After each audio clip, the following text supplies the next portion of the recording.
بسم الله الرحمن الرحيم الحمد لله رب العالمين الرحمن الرحيم مالك يوم الدين وصلى الله تعالى وسلم وبارك على نبينا محمد وعلى آله وأصحابه ومن تبعهم بإحسان إلى يوم الدين أجمعين۔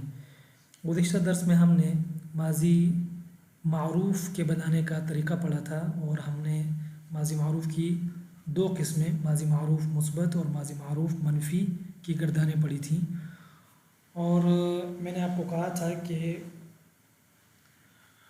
اس کے ماضی معروف کے فعل ماضی معروف کے خواہ مثبت ہو یا منفی اس کے 14 صیغے آتے ہیں، اور ان 14 صیغوں کی میں نے آپ کو تفصیل بتائی تھی کہ وہ کس طرح بنتے ہیں اور ان کے بنانے کی کیا تفصیل ہے۔ تو تقریباً وہی تفصیل یہاں فعل ماضی مجہول میں بھی ہوگی، صرف اتنا ہے کہ فعل ماضی مجہول بنانے کا طریقہ آپ کو پہلے سیکھنا ہوگا۔ جس طرح فعل ماضی معروف کی ہم نے دو قسمیں پڑھی تھی کہ وہ کبھی منفی ہوتا ہے کبھی مثبت ہوتا ہے، تو اسی طرح فعل ماضی مجہول بھی کبھی مثبت ہوتا ہے اور کبھی منفی ہوتا ہے۔ حرف نفی اگر آ گیا تو ماضی مجہول منفی ہوگا، حرف نفی اگر نہیں ہوگا تو ماضی مجہول مثبت ہوگا۔ جیسے فعل ماضی معروف فعل ماضی معروف مثبت تھا، اور ما فعل فعل ماضی معروف منفی۔ اسی طرح فعل یہ ماضی مجہول مثبت ہے، اور ما فعل یہ فعل ماضی مجہول منفی ہو جائے گا۔ ٹھیک ہے، ماضی مجہول بنانے کا طریقہ اور قاعدہ کیا ہے؟ تو ماضی مجہول بنانے کا قاعدہ اور طریقہ بالکل آسان ہے۔ ماضی معروف کے واحد مذکر غائب کے صیغوں کو ہم لے لیں گے، ٹھیک ہے؟ تو ماضی معروف کے واحد مذکر غائب کا جو صیغہ ہے اس کو ہم لے کے ماضی مجہول بنائیں گے، ٹھیک ہے؟ یعنی پہلا صیغہ ہم تو ماضی معروف کے واحد مذکر غائب کے صیغے میں تبدیلی کر کے بنائیں گے، ٹھیک ہے؟ اور باقی صیغے ہم اسی طرح بنائیں گے جس طرح ہم نے ماضی معروف کے باقی 13 صیغے ہم نے بنائے تھے فعل سے، ٹھیک ہے؟ سب سے پہلے دیکھتے ہیں کہ ماضی مجہول بنے گا کس طرح۔ ابتداءً ماضی مجہول بن جائے تو باقی 13 صیغوں کے بنانے کا وہی طریقہ ہے جو ماضی معروف کے باقی 13 صیغے آپ نے بنائے تھے، ٹھیک ہے؟ تو ماضی مجہول کس طرح بنائیں گے؟ ابتداءً ماضی مجہول کو اس طرح بنائیں گے کہ ماضی معروف کا جو واحد مذکر غائب کا صیغہ ہے پہلا صیغہ فعل، اس کو ہم لے لیں گے، اس کے آخری حرف کو اپنی حالت پر چھوڑ دیں گے، ٹھیک ہے؟ اور آخری سے پہلے والا جو حرف ہے سیکنڈ لاسٹ اس کو ہم دے دیں گے زیر کسرہ، اگر پہلے سے کسرہ نہ ہو، اگر کسرہ پہلے سے ہو تو اس کو اپنے حال پہ چھوڑ دیں گے، پھر دوبارہ کسرہ دینے کی ضرورت نہیں ہے۔ اور اس کے علاوہ جو باقی جتنے بھی حروف پر حرکت آ رہی ہے ان سب حرکتوں کو ضمہ سے بدل دیں گے، خواہ ایک حرف ہو یا دو ہو یا تین ہو، جتنے بھی ہوں ان سب کو ہم ضمہ دے دیں گے، اور جو ساکن حروف ہیں ان کو اپنے حال پر چھوڑ دیں گے۔ میں آپ کو بتاتا ہوں طریقہ۔ مثلاً دیکھیں، یہ واحد مذکر غائب کا صیغہ ہے فعل ماضی معروف کا۔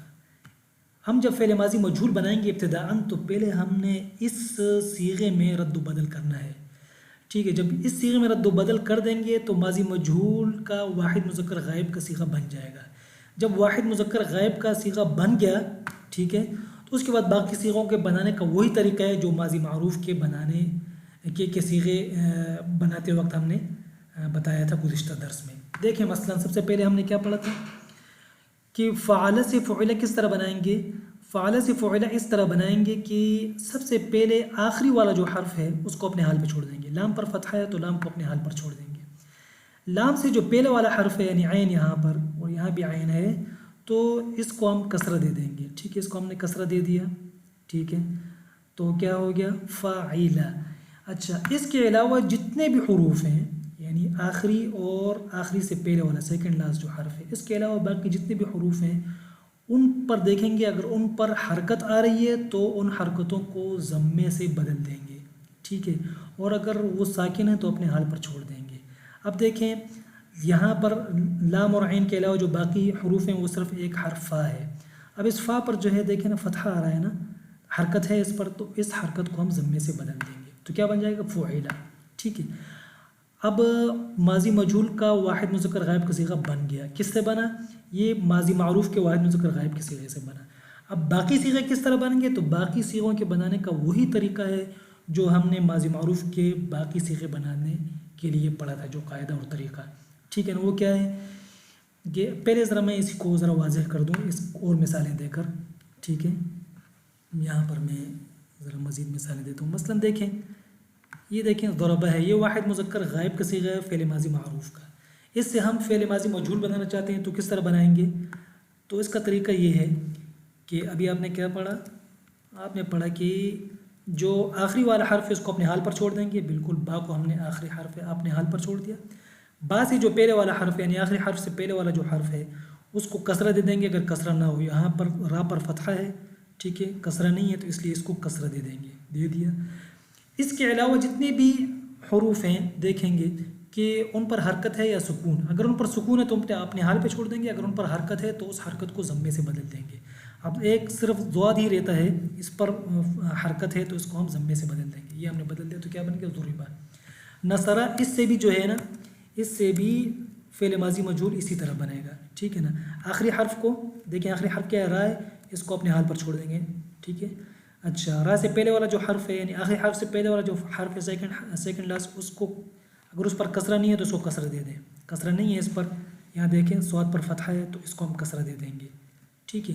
اس کے علاوہ جو باقی حروف ہیں ان پر حرکت ہے ان کو آپ ضمے سے بدل دیں گے، اس کے علاوہ باقی ایک ہی حرف ہے نون، اس پر فتحہ ہے تو اس کو ہم ضمے سے بدل دیں گے، تو یہ ہو گیا نصیرہ۔ اسی طرح اکرمہ کو لے لیں آپ، ٹھیک ہے۔ اکرمہ دیکھیں، آخری حرف میم ہے، اس کو اپنے حال پر چھوڑ دیں گے یعنی اس پر فتحہ رہنے دیں گے، ٹھیک ہے۔ آخری حرف سے جو پہلے والا حرف سیکنڈ لاسٹ را ہے اس کو ہم کسرہ دے دیں گے، آپ نے پڑھا تھا ابھی قاعدہ، اس کو کسرہ دے دیا ہم نے۔ اس کے علاوہ جو حروف دیکھیں ساکن ہے تو ان کو اپنے حال پر چھوڑ دیں، دیکھیں کاف ساکن ہے تو ماضی مجہول بناتے وقت اس کو اپنے حال پہ چھوڑ دیں گے۔ اچھا، اور جو حروف متحرک ہیں جن پر حرکت ہے ان کو ہم ضمہ دے دیں گے، تو ایک حرف حمزہ ہی رہتا ہے، اس پر حرکت ہے تو اس کو ہم ضمہ دے دیں گے، اور یہ ہو گیا اکرمہ، دیکھیں ماضی مجہول بن گیا۔ اجتنبہ ہے مثلاً یہاں پر، ٹھیک ہے۔ اس سے ہم کس طرح ماضی مجہول بنائیں گے؟ تو وہی طریقہ ہے جو ابھی آپ نے پڑھا کہ آخری حرف با ہے اس کو ہم اپنے حال پر ہی دیں گے، یعنی اس پر فتحہ ہے تو فتحہ اپنے حال پر ہی جائے گا۔ آخری سے پہلا حرف نون ہے اس کو ہم کسرہ دے دیں گے اگر پہلے سے کسرہ نہ ہو، تو یہاں پر فتحہ ہے، کسرہ نہیں ہے نون پر، تو اس لیے اس کو ہم کسرہ دے دیں گے، ٹھیک ہے۔ اچھا، اس کے علاوہ دیکھیں گے یعنی آخری دو حروف کے علاوہ پھر دیکھیں گے جتنے بھی حروف ہیں جن پر حرکت ہے ان کو ضمہ دے دیں اور جو ساکن ہیں ان کو اپنے حال پر چھوڑ دیں۔ دیکھیں نون با کے علاوہ ایک تا ہے، جیم ہے اور حمزہ ہے، حمزہ پہ کسرہ ہے اور تا پہ فتحہ ہے، تو ان دونوں حرکتوں کو ہم کس سے بدل دیں گے؟ ضمے سے بدل دیں گے، ٹھیک ہے۔ اس پر پیش آ جائے گا اور اس پر بھی ضمہ آ جائے گا، باقی رہے گی کیا؟ جیم ساکن ہے تو ساکن کو میں نے آپ کو پہلے بتایا کہ اپنے حال پر چھوڑ دیں گے۔ یہ ہو گیا بھائی ماضی مجہول کے بنانے کا طریقہ۔ اب ماضی مجہول کا صیغہ کس سے بنتا ہے؟ ابتداءً واحد مذکر غائب کے صیغے سے بنتا ہے فعل ماضی معروف کے، تو فعل ماضی معروف کے واحد مذکر غائب کے صیغے میں یہ تبدیلیاں کر کے ہم کیا بنا دیں گے؟ فعل ماضی مجہول کا واحد مذکر غائب کا صیغہ بنا دیں گے۔ باقی 13 صیغے کس طرح بنیں گے؟ تو اسی طرح بنیں گے جس طرح فعل ماضی معروف کے بنے تھے۔ کیا مطلب؟ کہ فعل ماضی معروف واحد مذکر غائب کے آخر میں الف بڑھا دینے سے تثنیہ مذکر غائب کا صیغہ بن جائے گا، بالکل اسی طرح فعل ماضی مجہول واحد مذکر غائب کے صیغے کے آخر میں الف بڑھا دینے سے تثنیہ مذکر غائب کا صیغہ بن جائے گا، فعلا ہو جائے گا، ٹھیک ہے۔ اور یہ واو بڑھا دینے سے فعلو جمع مذکر غائب کا صیغہ بن جائے گا، جس طرح ماضی معروف میں واو بڑھا دینے سے واحد مذکر غائب کے صیغے کے آخر میں واو بڑھا دینے سے جمع مذکر غائب کا صیغہ بن گیا تھا۔ اسی طرح واحد مذکر غائب کے صیغے کے آخر میں تا ساکنہ بڑھا دینے سے واحد مونث غائب کا صیغہ بن جائے گا، معروف میں بھی اور مجہول میں بھی۔ اسی طرح تا اور الف بڑھا دینے سے کیا بن جائے گا؟ تثنیہ مونث غائب کا صیغہ بن جائے گا، نون بڑھا دینے سے جمع مونث غائب کا صیغہ بن جائے گا، دیکھیں یہاں بھی بن گیا، یہاں بھی، ٹھیک ہے۔ فعلتا، فعلتما، فعلتم، مذکر کے جو صیغے ہیں، ٹھیک ہے، حاضر کے جو صیغے ہیں ان کی بھی وہی تفصیل ہے جو پہلے آپ نے پڑھی تھی۔ کتاب مفتوحہ لگا دینے سے واحد مذکر غائب کا حاضر کا صیغہ بن جائے گا، یہاں بھی اسی طرح ہوگا۔ فعلتما، تما بڑھا دینے سے تثنیہ مذکر حاضر کا صیغہ بن جائے گا، یہاں بھی، ٹھیک ہے، دونوں میں معروف اور مجہول دونوں میں اسی طرح۔ تم بڑھا دینے سے، ٹھیک ہے نا، فعال کے آخر میں تم بڑھا دینے سے جمع مذکر حاضر کا صیغہ بن جائے گا، اور تی بڑھا دینے سے واحد مونث حاضر کا صیغہ بن جائے گا، دونوں میں معروف میں بھی مجہول میں بھی۔ تما بڑھا دینے سے تثنیہ مونث حاضر کا صیغہ بن جائے گا، معروف میں بھی اور مجہول میں بھی، اور تن بڑھا دینے سے جمع مونث حاضر کا صیغہ بن جائے گا، معروف میں بھی اور مجہول میں بھی۔ اور واحد متکلم کا صیغہ اگر بنانا ہے مذکر کے لیے ہو یا مؤنث کے لیے، آخر میں فعال کے آخر میں تو بڑھا دو تو کیا بن جائے گا؟ فعلتو، اور فعل کے آخر میں تو بڑھا ہو تو فعلتو بن جائے گا، وہی تفصیل ہے۔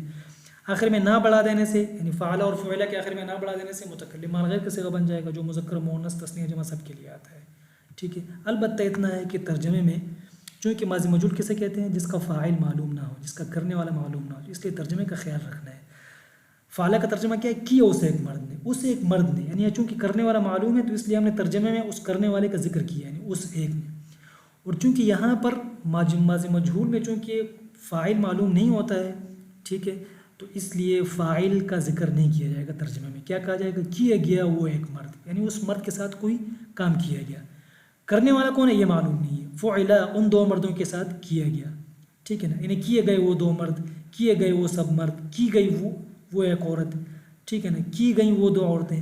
بہرحال ان کا ترجمہ جو ہے نا یہاں زیادہ بہتر لگے گا۔ ضربہ کے معنی کیا ہے؟ مارا اس ایک مرد نے، اور ضربہ کے معنی کیا ہے؟ مارا گیا وہ ایک مرد۔ اب مارنے والا کون ہے یہ معلوم نہیں ہے۔ ضربا اس کا ترجمہ کیا ہوگا؟ ضربا اس کا ترجمہ ہوگا، ایک منٹ، ضربا مارے گئے وہ دو مرد، آپ دیکھیں، اور ضربو مارے گئے وہ سب مرد، مارے گئے، مارنے والا جو کہ معلوم نہیں ہے تو اس لیے ہم اس کا ذکر نہیں کریں گے، ٹھیک ہے نا۔ اور ضربو مارا ان سب مردوں نے، چونکہ یہ معروف کا صیغہ ہے جس کا فاعل معلوم ہوتا ہے تو اس لیے ترجمے میں ان چیزوں کا خیال رکھنا پڑے گا۔ فعل ماضی مجہول میں فاعل کا ذکر نہیں کیا جائے گا، ٹھیک ہے، اور فعل ماضی معروف میں فاعل کا ذکر کیا جائے گا۔ انشاءاللہ تعالیٰ جب آگے ہم مشق پڑھیں گے اچھا تو اس میں یہ فرق میں مزید ترجموں کا بتا دوں گا انشاءاللہ تعالیٰ۔ اچھا، ماضی مجہول میں نے آپ کو کہا مثبت اور منفی، وہی چیز، نہیں کیا گیا وہ ایک مرد، ما ضربا نہیں مارا گیا وہ ایک مرد، ما ضربا نہیں مارا گیا وہ دو مرد، ما ضربو نہیں مارا گیا وہ سب مرد۔ تو مثبت اور منفی کا وہی فرق ہے جو پہلے میں نے بتایا تھا، ٹھیک ہے نا۔ حرف نفی آ گیا تو وہ منفی ہو جائے گا، حرف نفی نہیں آیا تو وہ معروف ہو جائے گا۔ دیکھیں مثبت ہو جائے گا، فعلا اور فعلا، حرف نفی نہیں آیا تو دونوں مثبت ہیں، بحث اثبات بحث اثبات۔ یہاں دیکھیں حرف نفی ماضی معروف پر بھی آیا ہے اور یہاں ماضی مجہول پر بھی آیا ہے تو یہ دونوں منفی ہو جائیں گے، ٹھیک ہے۔ باقی انشاءاللہ تعالیٰ جب ہم مشقیں پڑھیں گے تو اس میں انشاءاللہ تعالیٰ اگلے سبق میں مشقیں پڑھیں گے انشاءاللہ تعالیٰ، ٹھیک ہے۔ اس کے ساتھ کوشش کریں، یہ تو خیر ابھی یہ گردان آپ یاد کر لیں گے فعلا اور فعلا کی، مثبت اور منفی دونوں۔ اس کے ساتھ کوشش کریں کہ یہ افعال بھی ساتھ میں، یعنی یہ گردان کوشش کریں کہ آپ کی زبان ان پر بھی چل جائے، ضربہ اور نصرہ پر، ٹھیک ہے نا، معروف اور مجہول دونوں، ان کو چھوڑ دیں باقی بھی پھر اس پر، ضربہ ضربہ ضربو ضربہ ضربتا ضربنا، ضربہ ضربہ ضربو ضربت ضربتا ضربنا، ما ضربہ ما ضربہ ما ضربو ما ضربت ما ضربہ ما ضربنا، ما ضربہ ما ضربہ ما ضربو ما ضربت، اس طرح، ٹھیک ہے نا۔ کوشش کریں اس پر بھی آپ کی زبان چل جائے۔ سبحانک اللہم و بحمدک، اشہد ان لا الہ الا انت، نستغفرک و نتوب الیک۔